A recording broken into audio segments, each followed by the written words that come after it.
It's me again, Kenny Can Adventures. What's up? Yeah, another video, another, I wouldn't say rant, but I must say it like this. I'm gonna just freestyle this. Just some thoughts. Well, lately, there's been a little pushback for the past few months. And we come to the point, we've been getting pushback from certain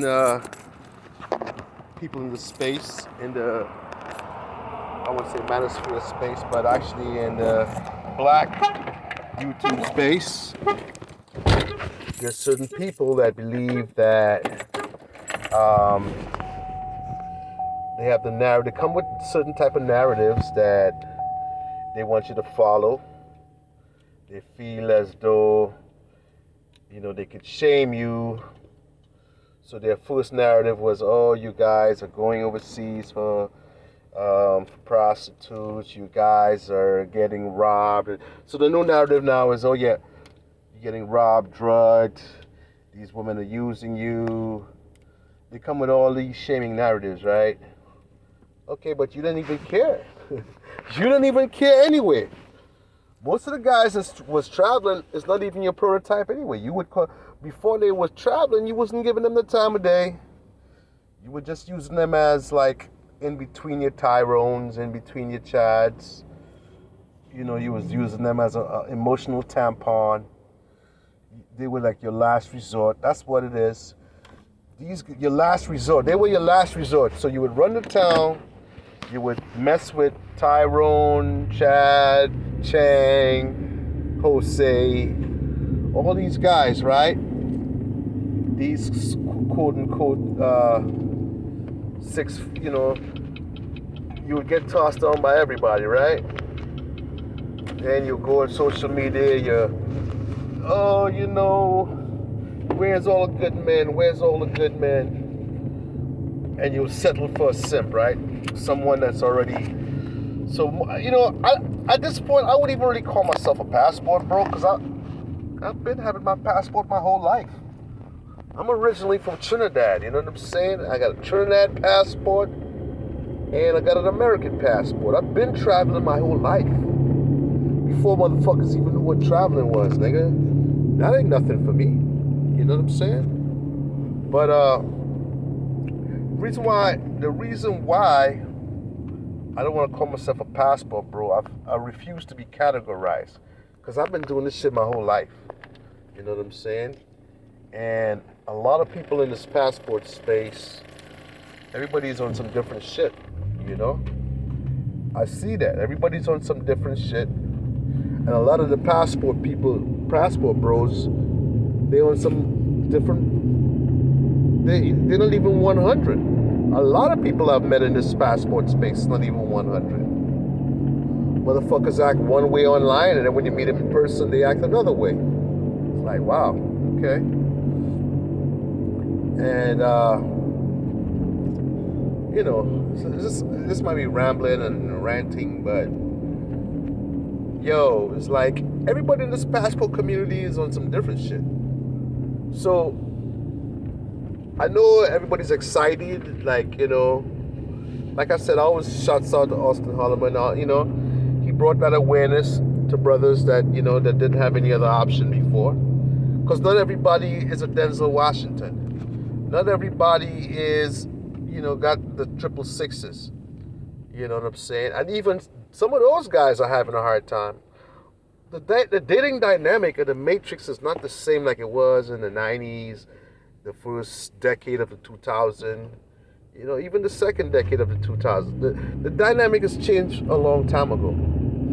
Before, you know what I'm saying, all you needed, like I remember back in the 90s, early 2000s, before social media, all you just basically needed was, you know what I think it is too? The music. The music has changed. The women are so masculine now that, you know what I'm saying, it's like, before back in the 90s and 2000s, motherfuckers, was on some other shit, some smooth shit, R&B shit. You know, you could sing a bitch. You could use some dudes was even if you can sing really good, you can sing a bitch out of her panties. Back in the day, you could approach a bitch and off the strength. That's the only way you can catch her anyway. There was no fucking like the swiping left right shit really fucked up everything though. I know I sound like an old man, like you sound like one of you old niggas. That's just how it is, which is fine. I'm just telling you, to you young bucks, if you're listening to me, man, y'all don't know what y'all missed in the days of just going to a club and spitting from the hip, just spitting. You know, I mean, yeah, you can still spit or not, but you still have to play these social media games. No, when you go to a club, if you do that, you know, okay, she wants to check your Instagram. Okay, let me see what your lifestyle is looking like, and you know, say. I mean, there's game for that shit, but who have time for all that bullshit? These dating coaches, like, you can't shame people back into the plantation. It's too late, man. Because people been tired of playing those games. The manosphere. Why do you think the manosphere became so big, like 3-4 years ago, when the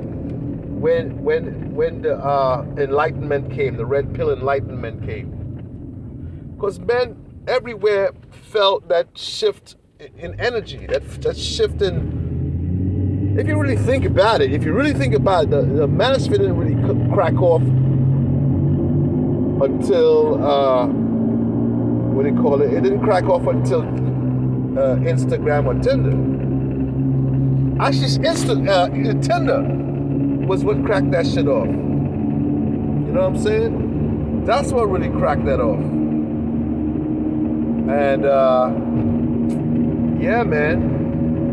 But you know, I'm breaking that shit down. But with the whole passport thing, man, I just call myself I'm gonna just call myself a traveler, man. Ain't no passport, bro. I'm gonna call myself a passport, bro.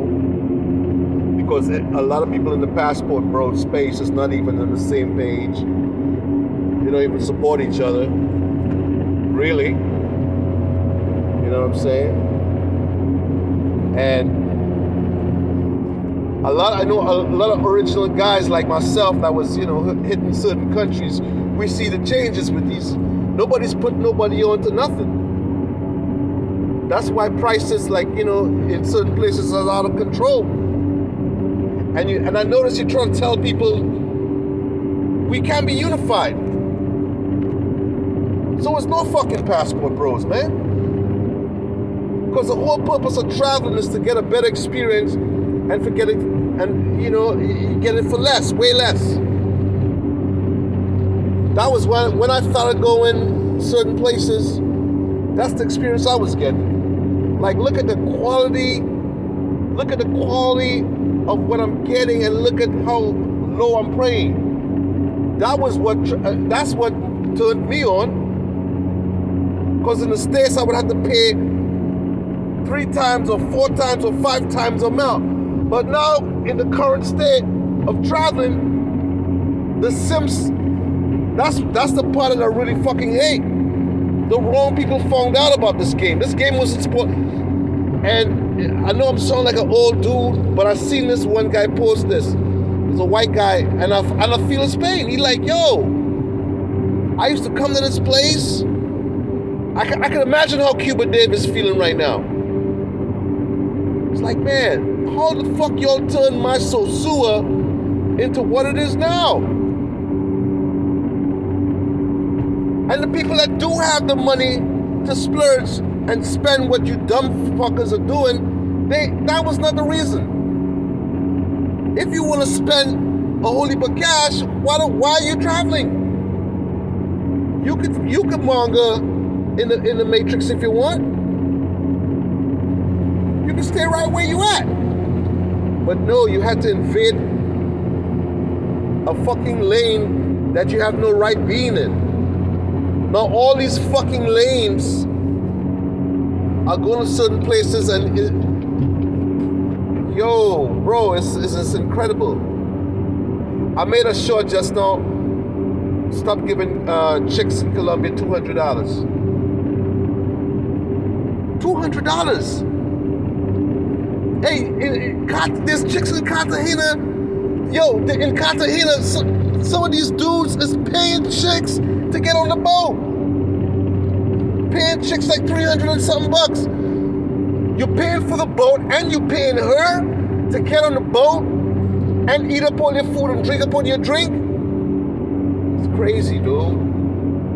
In the Matrix now, people are paying bitches for numbers.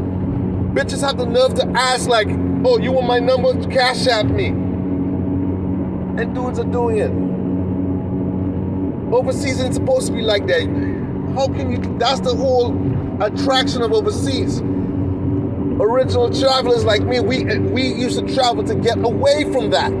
To get away from the entitlement of these fucking Matrix bitches that's not even sevens overseas. You got bitches, okay, in the Matrix, because of the inflated dating market, you got 5s and 4s and that's acting like they're 8s, 9s, and 10s because of the inflated dating market. That's obvious, right?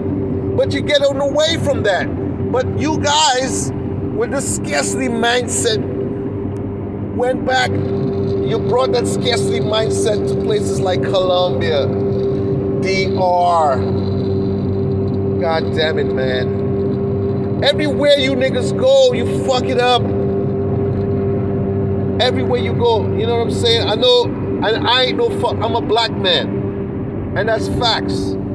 That's how a lot of white travelers feel about us. That's what they say. That's why they don't want you in their certain playground. I remember when I found out about Colombia, before you niggas even knew that shit existed. I found out about that shit by accident, back in the day. Through a white boy, a white boy friend was talking to another white boy, and he forgot that I was around. I found out about it. He was looking at me like, oh, damn it. This black motherfucker's found out about my spot. But I knew that what I was about. I didn't take offense, but I knew what I was about. That was about, because everywhere we go, and it's the same in the Matrix, like white motherfuckers, they're the ones with money, right? They're the ones with money, but you don't see them having to try to flaunt to show that they have money. Same thing with when it comes to chica play. White boys ain't trying to fucking overspend. The majority of, obviously there's going to be outliers, and there's simps in every community. Don't get it fucked up. Don't think that I'm like somebody, oh, I'm picking up for the white boys and shit, but I'm kicking facts. There's outliers. I'm not saying that white people don't overspend, but for the majority that have the money, they're not trying to overspend. They're trying to have a good time. They want to get cents on the dollar. Right? And that's the mindset I had. I'm like, hey, man, when I first went to certain places, I was getting cents on the dollar. The same chicks that you niggas are paying top dollar for now in Colombia, when I was going there, I was getting them for next to nothing. I didn't go. Yes, I was mesmerized by their beauty. I was like, wow, this bitch is bad. But I knew the deal. I'm like, hey, I knew I'm at the flea market. I didn't come to the flea market to pay Bloomingdale prices or Macy's prices. I'm playing flea market prices. Flea market prices, I mean. And you niggas are traveling for the first time. And I made this complaint like 3 years ago. And it's the same thing. Nothing has changed. Everywhere we go, we blow up the price. Everywhere.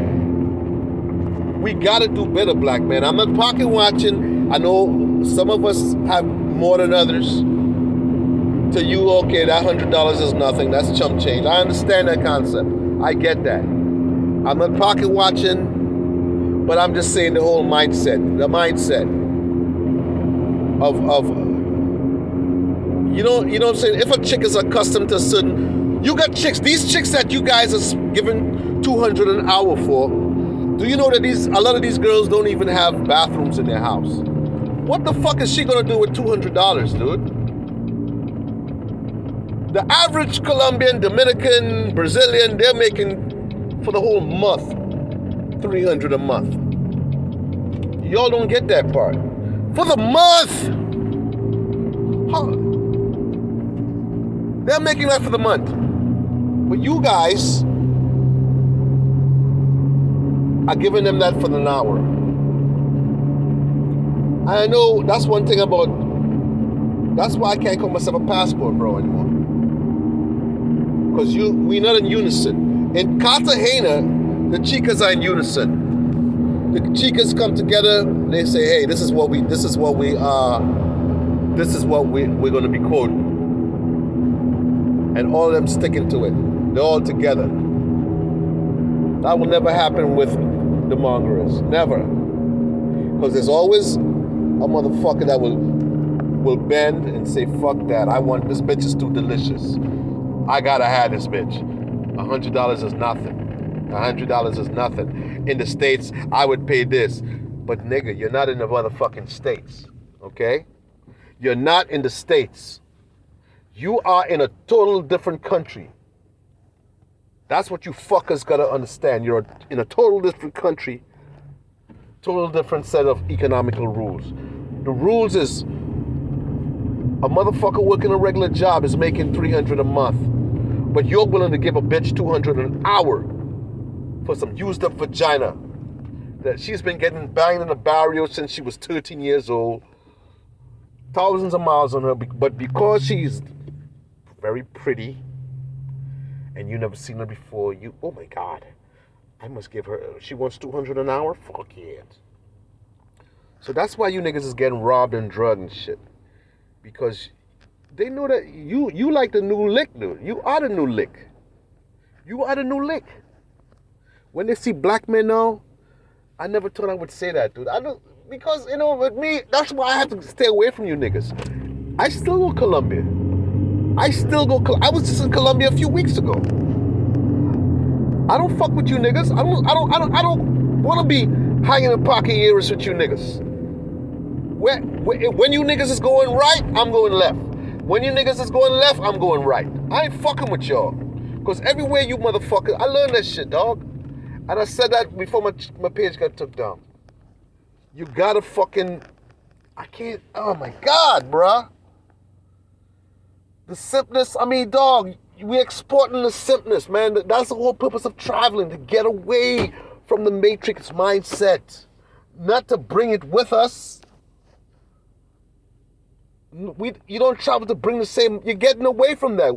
If you want to keep the same mindset, stay where the fuck you are. Stay where the fuck you at. God damn it.